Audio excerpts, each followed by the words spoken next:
All right, well, 94 days ago, Joe Biden dropped out of the presidential race. And since then, Vice President Harris has been accused of being part of a massive cover-up, hiding the truth from Americans about Biden's mental fitness and his ability to run the country. Harris was directly asked about this. Here's how she responded. Can you say that you were honest with the American people about what you saw in those moments with President Biden as you were with him again and again, repeatedly in that time? Of course. Joe Biden is an extremely accomplished, experienced, and capable in every way that anyone would want if they're president. And you never saw anything like what happened at the debate night behind closed doors with him? It was a bad debate. People have bad debates. He is absolutely... But that's the reason why you're here, and he's not running for the top of the ticket. Well, you'd have to ask him if that's the only reason why. What do you think? I am running for president of the United States. Joe Biden is not. So the name of this segment is Receipts. I'm officially calling it that. I like it. What did Kamala Harris know about Biden's mental acuity, and when did she know it? Well, let's start with the legendary Carl Bernstein. Here is his reporting based on longtime friends of Joe Biden and what they observed. Well, these are people, several of them, who are very close to President Biden, who love him, have supported him, have been among them are some people who have raised a lot of money for him. And they are adamant that what we saw the other night, the Joe Biden we saw, is not a one-off, that there have been 15, 20 occasions in the last year and a half when the president has appeared somewhat as he did in that horror show that we witnessed. There have been numerous instances where the president has lost his train of thought, can't pick it up again. There was a fundraiser at which he started at the podium, and then he became very stiff, according to the people there, as if it were almost a kind of rigor mortis. Oh, that's brutal, ouch. Harris. And that's longtime friends noticed, but Kamala Harris didn't? Well, and that was several days after the June 27th debate. And we forget how big of a news cycle this created. So, yeah, I don't know how she wouldn't have known, even if she hadn't watched it. People at the top of like strategy and analysis food chains were talking about it. Journalists were talking about it. Yeah, I think that the disingenuous answer to that question that she seems to be giving now, either a non-answer in silence or, I don't know what you mean, these are not the droids you're looking for, it really makes her out to be somebody who's out of touch. Like, Americans want to know the truth, and they want to know that you can recognize the truth and that you're willing to tell the truth and try to solve the problems with the truth in tow. This looks problematic, and it kind of feeds that drama, Kaylee, of are they okay behind the scenes, Biden and Kamala? Because you saw, I mean, Al Gore probably wishes now or back then that he hadn't walked away from Bill Clinton, or if he was going to, he needed to do it earlier. Same thing with her. Yes. Totally. Now, Charles, we cannot bring a Carl Bernstein receipt without a Bob Woodward receipt. So Woodward and Bernstein, the legendary Watergate reporters, in Woodward's upcoming book, here's what Alex Thompson found. Woodward reports in his new book that Biden donors began expressing concerns about Biden's mental fitness in June of 2023. At a Los Gatos event, Biden was frighteningly awful, and like your 87-year-old senile grandfather, he could not wait to sit down and only took 2 prearranged questions. He struggled to find the word veteran. The crowd was unsettled. He goes on to say, in a separate event, Biden told the same story 3 times. So since June of 2023, but Kamala never knew. Right. I honestly believe that there were signs of this before the election, before the process, and that the Democrats chose to go along with Biden.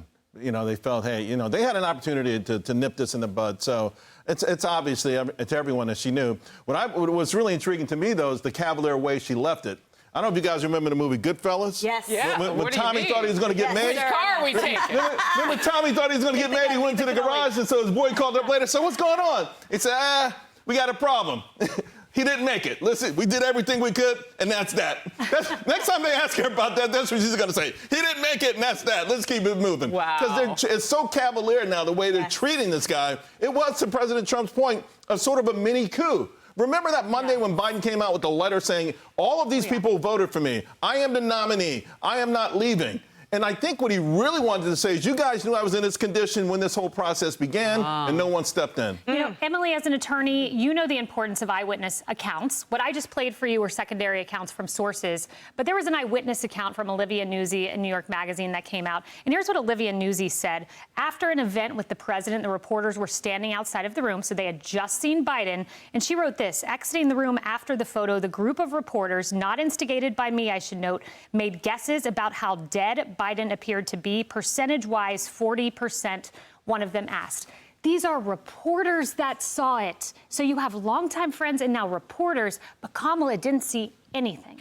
Look, to the 40% point, I think that's generous, number one. Number two, absolutely. Guys, we know that he has been propped up from his inner circles, from the apologetic media, from everything forever. For so many years. We know that, in fact, when he was sworn in, that was, or taken the oath of office, that was frankly past his time. You are right that he was sore, he was wounded, he was absolutely injured by the fact that he was dethroned. But the reality was he was frankly well past the intellectual arc that he should have been at to assume the presidency. And what I saw in Kamala Harris's answers, to the point about being an attorney, I'm no Jack Tramarco. However, that was such a sign of stress. The looking to the right, the searching for words, the not being prepared. She was stressed by that question, and she was woefully unprepared. And I feel, as someone who was part of the dethroning, why do you not have a more solid answer? There you go. Of course you are lying. Of course we have seen him decompensating and aging and half dead for months. We've been talking about it here forever. We've been polite. We've been journalistically objective. I've probably been less so.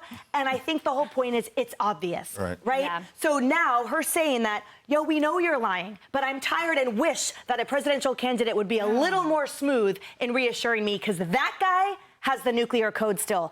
And you are telling me that that guy is the one saying President Trump is the threat and in charge of the nuclear codes? Get out. Emily, but here's what she told us. When Robert Hur sat down for hours upon hours with Biden and said he's a well-meaning but elderly old man not fit to stand trial, here's what Kamala Harris said. This is the cherry on top of our receipts. So the way that the president's demeanor in that report was characterized could not be more wrong on the facts and clearly politically motivated, gratuitous. So, Lily, Carl Bernstein, wrong. Bob Woodward, wrong. Olivia Nuzzi, wrong. Robert Hur, wrong. Kamala, I guess she was telling the truth. Again, it's an opportunity to rise up to what leadership is about. And sometimes as leaders, you have to own up to the truth and say it openly the way people want to hear it. That's right. I think you honor the legacy, because we cannot deny there is a legacy with a sitting president with a long career that President Biden has had. Will you honor more of that by acknowledging the greatness that he's left before this moment, this season in his life? Aging shouldn't be demonized, but we are, and we're dancing around it as if it's not a thing. We've seen it with our parents. I saw it with my own father before he was passing, and it doesn't make him any less or the legacy any less. She could lean into that and acknowledge her strength in fresh leadership without just looking the other way as if it's not there. Yeah, and when you're making decisions in the Situation Room about the withdrawal of Afghanistan, we have a right to question the mental acuity. Hey everyone, I'm Emily Campagno. Catch me and my co-hosts Harris Faulkner and Kaylee McEnany on Outnumbered every weekday at 12 p.m. Eastern, or set your DVR. Also, don't forget to subscribe to the Fox News YouTube page for daily highlights.